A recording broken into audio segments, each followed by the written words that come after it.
The grid. You can find it across all different types of Capcom games. You can find it in all shapes and sizes, colors, and creeds. It has its unmistakable horizontal lines and its vertical lines and those little cubes it creates at the bottom in every form. And if you've ever played Street Fighter V, you know why I'm calling this stage iconic. It's because when we go back years from now, when we're playing Street Fighter VII up in space, orbiting the Earth, we're going to look back at Street Fighter V with those rose-colored goggles, and all we're going to see is the grid. We're going to see Daigo playing on the grid because it's one of the only stages that's playable online and even offline sometimes. If you're playing on a PS4 offline and that shit is spinning up like a jet-propelled engine and it's hovering off the table, you have to play the grid. It can't load any of the other stages. It'll lag offline. But what I never thought of was how you can use the grid to cheat. I say cheating, but I more so mean like train up your muscle memory. Think of it like using an aim trainer in CSGO or Valorant. Your goal is to not have to rely on the tools that it gives you anymore, but to train that stuff into your hands, into your brain,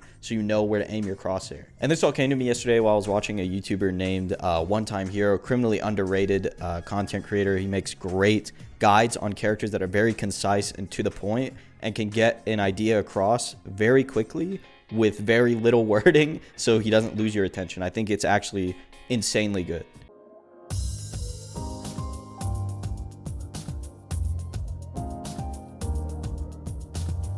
And so when I saw this video in my recommended pop-up where it said, "Tired of Ken smothering you," I didn't even read the rest of the fucking title. I clicked on it because I hate Ken. Especially in this matchup. I love playing Rose, but she is not a good character, and she takes a lot of work to play, especially against a character like Ken, who does a shit ton of damage, can DP through your fireball. Overall, it's a nightmare if he gets on top of you. So when I saw this, I definitely wanted to check it out, and the match that he's analyzing is Chris T versus Filipino Man. And the way that he does it is phenomenal. He cuts it into just 5 tips to help you get better at this matchup. And I think the video is like 4 minutes long. It's great. But the part that I really want to show you is right here. He's been using Rose to keep a space of 2 or 3 bars, even if that means using a V reversal here or there to take control over that space where Rose plays best. Sometimes it's best to even just highlight this space. As you can see, the longer he's in this space, the more control he has over the match. And how he holds this control is using active buttons like St.Fierce and Hard Kick.